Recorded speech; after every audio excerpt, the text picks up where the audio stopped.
जय श्री श्याम भक्तों, आज है बृहस्पतिवार और आज हम बृहस्पति देव भगवान की कथा का स्मरण करेंगे। बोलिए बृहस्पति देव भगवान की जय, विष्णु भगवान की जय।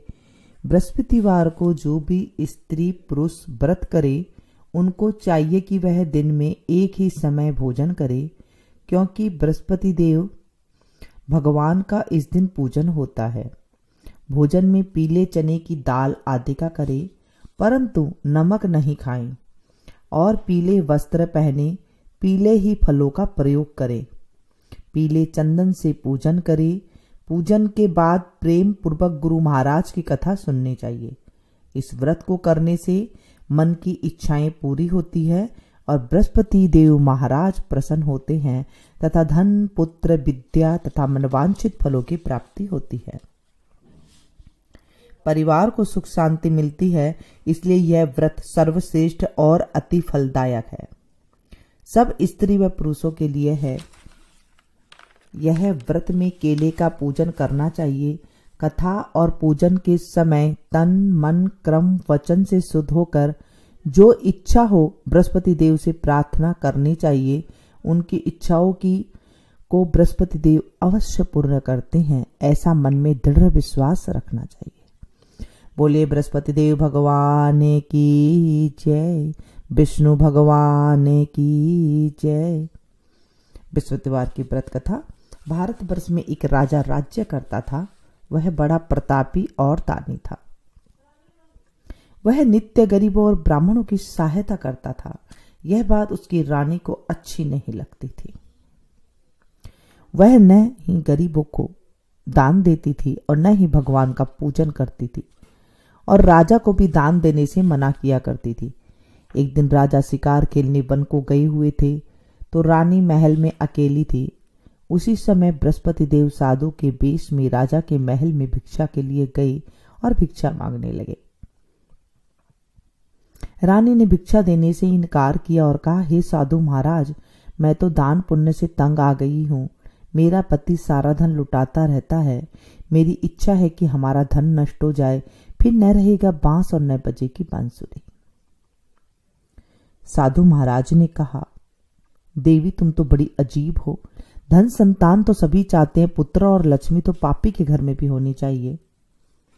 यदि तुम्हारे पास अधिक धन हो तो भूखों को भोजन दो, प्यासों के लिए प्याऊ बनवाओ, मुसाफिरों के लिए धर्मशालाएं खुलवाओ। जो निर्धन अपनी कुंवारी कन्याओं का विवाह नहीं कर सकते हैं उनका विवाह करा दो। ऐसे और कई काम हैं जिनके करने से तुम्हारा यश परलोक में फैलेगा। परंतु रानी पर उपदेश का कोई प्रभाव न पड़ा। वह बोली, महाराज आप मुझे कुछ न समझाइए। मैं ऐसा धन नहीं चाहती जो हर जगह बांटती फिरूं। साधु ने उत्तर दिया, यदि तुम्हारी ऐसी इच्छा हो तो तथास्तु। तुम ऐसा करना कि बृहस्पतिवार को घर लीपकर पीली मिट्टी से अपना सिर धोकर स्नान करना, भट्टी चढ़ाकर कपड़े धोना। ऐसा करने से आपका सारा धन नष्ट हो जाएगा। इतना कहकर साधु महाराज वहां से आलोप हो गए। जैसे वह साधु कहकर गया था, रानी ने वैसे ही किया। 6 बृहस्पतिवार बीते ही थे कि उसका समस्त धन नष्ट हो गया और भोजन के लिए भी दोनों तरसने लगे। सांसारिक भोगों से दुखी रहने लगे। तब वह राजा रानी से कहने लगा कि तुम यहाँ पर रहो, मैं दूसरे देश में जाता हूँ, क्योंकि यहाँ पर मुझे सभी मनुष्य जानते हैं, इसलिए कोई कार्य भी नहीं कर सकता। देश चोरी परदेश भीख बराबर है। ऐसा कहकर राजा परदेश को चला गया। वहां जंगल को जाकर लकड़ी काटता और उसे शहर में बेचता। इस तरह वह जीवन व्यतीत करने लगा। एक दिन दुखी होकर जंगल में एक पेड़ के नीचे निश्चित रूप से आसन जमाकर बैठ गया। वह अपनी दशा को याद करके व्याकुल होने लगा। बृहस्पतिवार का दिन था। एकाएक उसने देखा कि निर्जन वन में एक साधु प्रकट हुआ और वह साधु भेष में स्वयं बृहस्पति देवता थे। लकड़हारे के सामने आकर बोले, हे लकड़हारा, इस सुनसान जंगल में तू चिंता मग्न क्यों बैठा है? लकड़हारे ने दोनों हाथ जोड़कर प्रणाम किया और उत्तर दिया, महात्मा जी आप सब कुछ जानते हैं, मैं क्या कहूँ। यह कहकर वह रोने लगा और साधु को आत्मकथा सुनाई। महात्मा जी ने कहा, तुम्हारी स्त्री ने बृहस्पति देव के दिन वीर भगवान का निरादर किया है, जिसके कारण रुष्ट होकर तुम्हारी यह दशा करती गई है।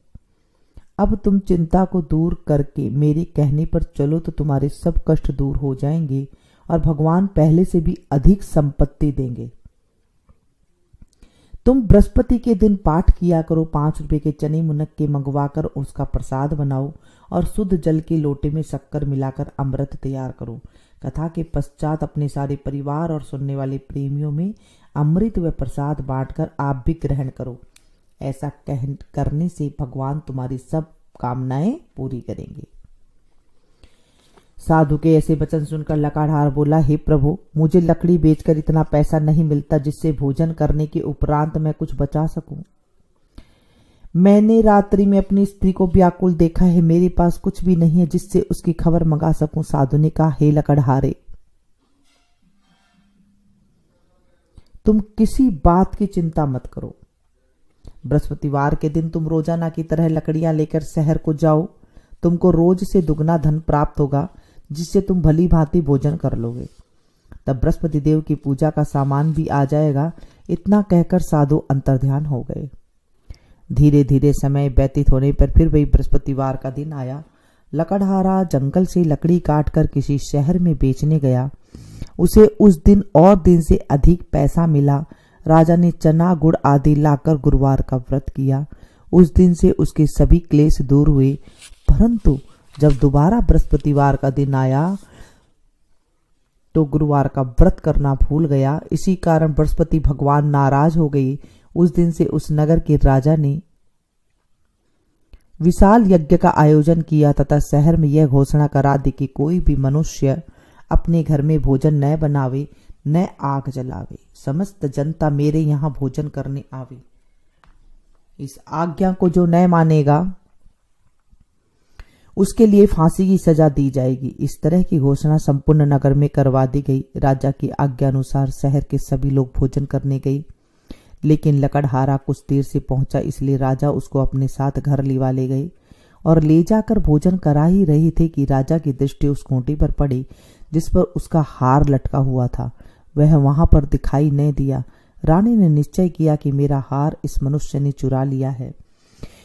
उसी समय पुलिस को बुलाकर उसको जेल खाने में डलवा दिया। जब लकड़हारा जेल खाने में पड़ गया और बहुत दुखी होकर विचार करने लगा कि न जाने कौन से पूर्व जन्म के कर्म से मेरे लिए दुख प्राप्त हुआ है, और उसी साधु को याद करने लगा कि जंगल में मिला था। उसी समय तत्काल बृहस्पति देव साधु के रूप में प्रकट हो और उसकी यह दशा को देखकर कहने लगे, अरे मूर्ख, तूने बृहस्पति देव की कथा नहीं करी, इसी कारण तुझे दुख प्राप्त हुआ है। अब चिंता मत कर, बृहस्पतिवार के दिन जेल खाने के दरवाजे पर 4 पैसे पड़े मिलेंगे। उनसे तू बृहस्पति देव की पूजा करना, तेरे सभी कष्ट दूर हो जाएंगे। बृहस्पति के रोज उसे 4 पैसे मिले। लकड़हारा ने कथा कही। उसी रात्रि को बृहस्पति देव ने उस नगर के राजा को सपने में कहा, हे राजा, तुमने जिस आदमी को जेल खाने में बंद कर दिया है वह निर्दोष है, वह राजा है, उसे छोड़ देना। रानी का हार उसी खूंटी पर लटका है। अगर तू ऐसा नहीं करेगा तो मैं तेरे राज्य को नष्ट कर दूंगा।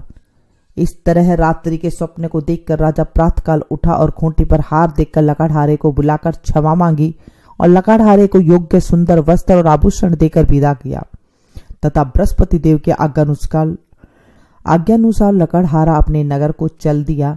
राजा जब अपने नगर के निकट पहुंचा तो उसे बड़े आश्चर्य हुआ। नगर में पहले से अधिक बाग, तालाब और कुएं तथा बहुत सी धर्मशालाएं, मंदिर आदि बनी गई है। राजा ने पूछा, यह किसका बाग और धर्मशाला है? तब नगर के सब लोग कहने लगे, यह सब रानी और बांदी के हैं। तो राजा को आश्चर्य हुआ और गुस्सा भी आया। जब रानी ने यह खबर सुनी तो राजा आ रहे तो उसने बांदी से कहा कि हे दासी, देख, राजा हमको कितनी बुरी हालत में छोड़ गए थे। हमारी ऐसी हालत देखकर वह लौट न जाए, इसलिए तू दरवाजे पर खड़ी हो जा। आज्ञा अनुसार दासी दरवाजे पर खड़ी हो गई और राजा आए तो उन्हें अपने साथ लिवा लाई। तब उन्होंने कहा, हमें यह सब धन बृहस्पति देव के इस व्रत के प्रभाव से प्राप्त हुआ है। राजा ने निश्चय किया कि 7 रोज बाद तो सभी बृहस्पति देव का पूजन करते हैं, परंतु रोजाना दिन में 3 बार कहानी कहा करूंगा, रोज व्रत किया करूंगा। अब हर समय राजा के दुपट्टे में चने की दाल बंधी रहती थी। दिन में 3 बार कहानी कहता। एक रोज राजा ने विचार किया कि चलो अपनी बहन के यहाँ हो आए। इस तरह निश्चर कर राजा घोड़े पर सवार हो अपनी बहन के यहाँ को चलने लगा। मार्ग में उसने देखा कि कुछ आदमी एक मुर्दे को लिए जा रहे हैं। उन्हें रोककर राजा ने कहा, अरे भैया, मेरी बृहस्पति देव की कहानी सुन लो। वे बोले, लो, हमारा तो आदमी मर गया है, इसको अपनी कथा की पड़ी है। परंतु कुछ आदमी बोले, अच्छा कहो, हम तुम्हारी कथा भी सुनेंगे। राजा ने दाल निकाली और जब कथा आदि हुई थी कि मुर्दा हिलने लगा और जब कथा समाप्त हो गई तो राम राम करके मनुष्य उठकर खड़ा हो गया। आगे मार्ग में उसे किसान खेत में हल चलाता मिला। राजा ने उसे देखा और उससे कहा, अरे भैया, तो मेरी बृहस्पति देव की कथा सुन लो। किसान बोला, जब तक मैं तेरी कथा सुनूंगा तब तक 4 हरैया और जोत लूंगा। जा, अपनी कथा किसी और को सुनाना। इस तरह राजा आगे चलने लगा। राजा के हटते ही बैल पछाड़ खाकर गिर गए और उसके पेट में बड़ी जोर से दर्द होने लगा। उस समय उसकी माँ रोटी लेकर आई। उसने जब यह देखा तो अपने पुत्र से सब हाल पूछा और बेटे ने सभी हाल कह दिया। तो बुढ़िया दौड़ी दौड़ी उस घुड़सवार के पास गई और उससे बोली कि मैं तेरी कथा सुनूंगी, तू अपनी कथा मेरे खेत पर चलकर ही कहना। राजा ने बुढ़िया के खेत पर जाकर कथा कही, जिसके सुनते ही वह बैल उठकर खड़े हुए तथा किसान के पेट का दर्द बंद हो गया। राजा अपनी बहन के घर पहुंचा। बहन ने भाई की खूब मेहमानी की। दूसरे रोज प्रातःकाल था। राजा जगा तो वह देखने लगा कि सब कोई लोग भोजन कर रहे हैं। राजा ने अपनी बहन से कहा कि ऐसा कोई मनुष्य है जिसने भोजन नहीं किया है, नहीं किया हो, मेरी बृहस्पति देव की कथा सुन ले। बहन बोली, भैया, यह देश ऐसा ही है। पहले यहाँ लोग भोजन करते हैं, बाद में अन्य काम करते हैं। अगर कोई पड़ोस में हो तो देख आऊं। वह ऐसा कहकर देखने चली गई, परंतु उसे कोई ऐसा व्यक्ति नहीं मिला जिसने भोजन नहीं किया हो। अतः वह एक कुम्हार के घर गई जिसका लड़का बीमार था। उसे मालूम हुआ कि उनके यहाँ 3 रोज से किसी ने भोजन ही नहीं किया है। रानी ने अपने भाई की कथा सुनने के लिए कुम्हार से कहा तो वह तैयार हो गया। राजा ने जाकर बृहस्पतिवार की कथा कही, जिसकी सुनकर उसका लड़का ठीक हो गया। अब तो राजा की प्रशंसा होने लगी। एक रोज राजा ने बहन से कहा, हे बहन, हम आप अपने घर को जाएंगे, तुम भी तैयार हो जाओ। राजा की बहन ने अपनी सास से कहा। सास ने कहा, हाँ चली जा, परंतु अपने लड़कों को मत लेके जाना, क्योंकि तेरे भाई की कोई औलाद नहीं है। बहन ने अपने भाई से कहा, हे भैया, मैं तो चलूंगी, परंतु कोई बालक नहीं जाएगा। राजा बोला, जब कोई बालक ही नहीं चलेगा तो तुम क्या करोगी। बड़े दुखी मन से राजा अपने नगर को लौट आया। राजा ने अपनी रानी से कहा कि हम निर्वंशी राजा हैं, हमारा मुंह देखने का धर्म नहीं है और कुछ भोजन आदि नहीं किया। रानी बोली, हे प्रभु, बृहस्पति देव ने हमें सब कुछ दिया है, हमें औलाद अवश्य देंगे। उसी रात को बृहस्पति देव ने राजा के सपने में कहा, हे राजा, उठ, सभी सोच त्याग दे, तेरी रानी गर्भ से है। राजा की यह बात सुनकर बड़ी खुशी हुई। 9वें महीने में उसके गर्भ से एक सुंदर पुत्र पैदा हुआ। तब राजा बोला, हे रानी, स्त्री बिना भोजन के रह सकती है, बिना कहे नहीं रह सकती। जब मेरी बहन आवे तो मुझसे कुछ कहना मत। रानी ने सुनकर हाँ कर दिया। जब राजा की बहन का ये सब शुभ समाचार सुना तो वह बहुत खुश हुई और बधाई लेकर अपने भाई के यहाँ आई।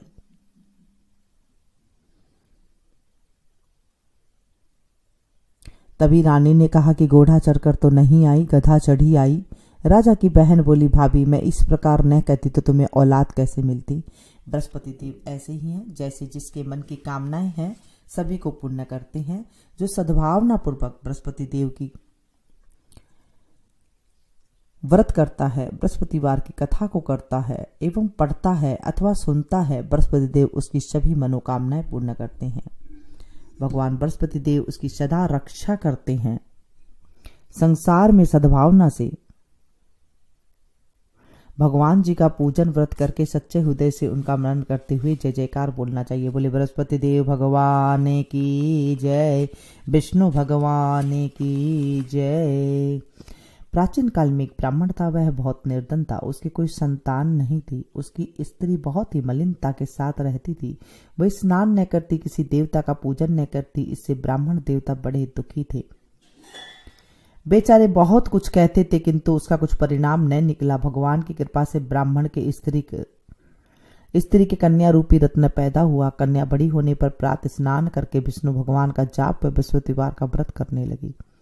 अपने पूजन पाठ को समाप्त करके स्कूल को जाती और अपनी मुट्ठी में जौ भर के ले जाती और पाठशाला के मार्ग में डोलती जाती। तब ये जो सोने के हो जाते, लौटते समय उनको बीन कर घर को ले आती थी। एक दिन वह बालिका सूप में उस सोने के जौ को फटक कर साफ कर रही थी कि उसके पिता ने देख लिया और कहा, हे बेटी, सोने के जौ के लिए तो सोने का सूप भी होना चाहिए। दूसरे दिन बृहस्पतिवार था। इस कन्या ने व्रत रखा और बृहस्पति देव से प्रार्थना करके कहा कि मैंने आपकी सच्चे मन से पूजा की हो तो मेरे लिए सोने का सूप दे दो। बृहस्पति देव ने उसकी प्रार्थना स्वीकार कर ली। रोजना की तरह वह कन्या जौ फैलाती हुई जाने लगी। जब लौटकर जौ बीन रही थी तो बृहस्पति देव की कृपा से सोने का सूप मिला। उसे वह घर ले आई और उसमें जौ साफ करने लगी, परंतु उसकी माँ का वही ढंग रहा। एक दिन की बात है, वह कन्या सोने के सूप में जौ साफ कर रही थी। उसी समय उस शहर का राजपुत्र वहां होकर निकला। इस कन्या के रूप और कार्य को देखकर मोहित हो गया तथा अपने घर आकर भोजन तथा जल त्याग कर उदास होकर लेट गया। राजा को जब इस बात का पता चला तो वह अपने प्रधानमंत्री के साथ उसके पास गए और बोले, हे बेटा, तुम्हें किस बात का कष्ट है? किसी ने अपमान किया है तो और कोई कारण है सो कहो, मैं वही कार्य करूंगा जिससे तुम्हें प्रसन्नता हो। अपने पिता की राजकुमार ने बातें सुनी तो वह बोला, मुझे आपकी कृपा से किसी बात का दुख नहीं है। नहीं, मेरा किसी ने अपमान किया है, परंतु मैं उस लड़की के साथ विवाह करना चाहता हूं जो सोने के सूप में जौ साफ कर रही थी। यह सुनकर राजा आश्चर्य में पड़ गया और बोला, हे बेटा, इस तरह की कन्या का पता तुम ही लगाओ, मैं उसके साथ तेरा विवाह अवश्य कर दूंगा। मैं उसके साथ तेरा विवाह अवश्य करवा दूंगा। राजकुमार ने उस लड़की के घर का पता बतलाया। तब मंत्री उस लड़की के घर गए और ब्राह्मण देवता को सभी हाल बतलाया। ब्राह्मण देवता राजकुमार के साथ अपनी कन्या का विवाह करने के लिए तैयार हो गई। विधि विधान के अनुसार ब्राह्मण की कन्या का विवाह राजकुमार के साथ हो गया। कन्या के घर से जाते ही पहले की भांति उस ब्राह्मण देवता के घर में गरीबी का निवास हो गया। अब तो भोजन के लिए भी अन्न बड़ी मुश्किल से मिलता था। एक दिन दुखी होकर ब्राह्मण देवता अपनी पुत्री के पास गए। बेटी ने पिता की दुखी अवस्था देखा और अपनी मां का हाल पूछा। तब ब्राह्मण ने सभी हाल कहा। कन्या ने बहुत सा धन देकर अपने पिता को विदा कर दिया। इस तरह ब्राह्मण का कुछ समय सुखपूर्वक व्यतीत हुआ। कुछ दिन बाद फिर वही हाल हो गया। ब्राह्मण फिर अपनी कन्या के यहाँ गया और सारा हाल कहा तो लड़की बोली, हे पिताजी, आप माताजी को यहाँ लेवा लाओ, मैं उसे विधि बता दूंगी जिससे वह गरीबी दूर हो जाएगी। वह ब्राह्मण देवता अपनी स्त्री के साथ लेकर पहुंचे तो वह अपनी माँ से कहने लगी, समझाने लगी, हे माँ, तुम प्रातःकाल प्रथम स्नान आदि करके विष्णु भगवान का पूजन करो तो सब दरिद्रता दूर हो जाएगी। परंतु उसकी माँ ने एक भी बात नहीं मानी और प्रातःकाल उठकर अपनी पुत्री के बच्चों का झूठन को खा लिया।